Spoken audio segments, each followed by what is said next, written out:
राष्ट्रीय जगत vision news में आपका स्वागत है। मैं हूं आपके साथ वीना। छत्तीसगढ़ का बहुचर्चित शराब घोटाला, जिसकी जांच देश की बड़ी एजेंसियां लंबे समय से कर रही हैं। अगर हम यूं कहें कि इसके कुछ मुख्य आरोपी फरार घोषित हैं, लेकिन फिर भी अपने ऑफिसों में, कार्यालयों में काम करते हुए खुलेआम देखे जा सकते हैं, तो आप क्या कहेंगे? जी हाँ, कुछ ऐसी ही शिकायत भाजपा के एक नेता ने केंद्रीय गृह मंत्रालय से की है, जिसमें कहा गया है कि 29 आबकारी अधिकारी जो कि फरार घोषित हैं, वो अब भी अपने ऑफिसों में काम कर रहे हैं। केंद्रीय गृह मंत्रालय से मांग की गई है कि जल्द से जल्द इन पर कार्रवाई की जाए। वहीं केंद्रीय जांच एजेंसियों के लापरवाही पर भी कार्रवाई की मांग की गई है। आइए आपको दिखाते हैं पूरी खबर। छत्तीसगढ़ के 3200 करोड़ के बहुचर्चित शराब घोटाले में एक नया मोड़ सामने आया है।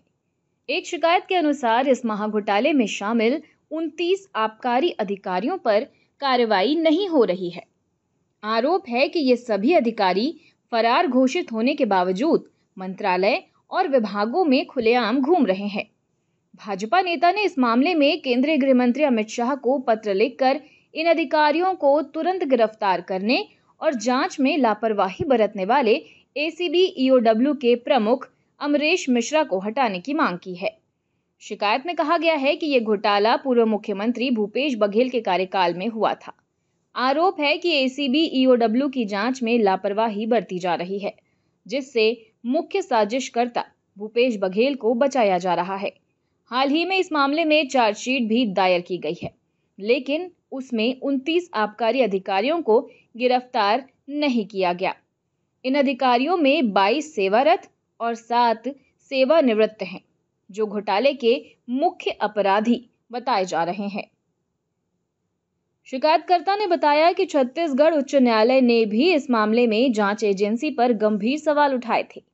कोर्ट ने कहा था कि जिन डिस्टिलरियों ने 3200 करोड़ रुपए की अवैध शराब की आपूर्ति की, उन्हें आरोपी तक नहीं बनाया गया, जबकि उनका नाम प्रवर्तन निदेशालय ईडी की शिकायत में था।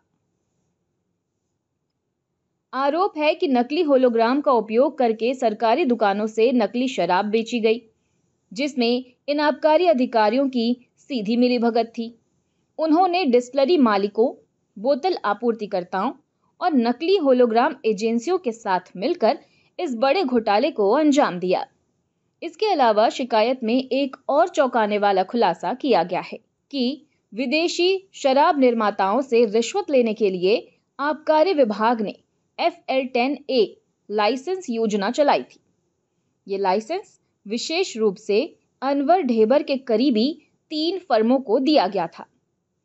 इन फर्म्स ने विदेशी शराब खरीदी और राज्य सरकार को 10% लाभ पर बेची। इस लाभ का 60% सिंडिकेट को और 40% लाइसेंस धारकों को मिला। ये पूरा लेन देन आबकारी अधिकारियों की संलिप्तता के बिना संभव ही नहीं था। शिकायत में एक के बाद एक गंभीर आरोप लगाए गए हैं।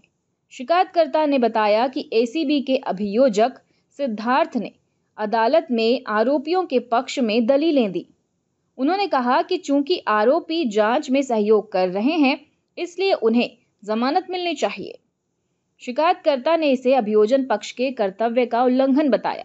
इसके अलावा घोटाले के एक महत्वपूर्ण किरदार आबकारी के एक बड़े रसूखदार अधिकारी को भी भारी धनराशि के बदले बचाया गया। मीडिया में ऐसी खबरें थी कि इन आरोपियों को गिरफ्तार न करने के बदले रिश्वत दी गई, जिसका फायदा आखिरकार मुख्य साजिशकर्ता भूपेश बघेल को मिला। शिकायत में बताया गया है कि एसीबी ईओडब्ल्यू की लापरवाही के कारण ही झारखंड पुलिस ने इसी घोटाले के एक आरोपी को गिरफ्तार किया, जो छत्तीसगढ़ से जुड़ा था। ये दिखाता है कि छत्तीसगढ़ में जांच किस तरह से धीमी गति से चल रही है। शिकायतकर्ता भाजपा नेता ने अपने पत्र में केंद्रीय गृह मंत्रालय से अपील की है कि वे तत्काल हस्तक्षेप करें और निष्पक्ष जांच सुनिश्चित करें। अब ये देखना बाकी है कि केंद्रीय गृह मंत्रालय इस गंभीर मामले में क्या कदम उठाता है। और फिलहाल खबरों में इतना ही। अपडेटेड रहने के लिए हमारे चैनल को सब्सक्राइब कर लीजिए। नई खबरों के नोटिफिकेशन के लिए बेल आइकन जरूर दबाइए। नमस्कार।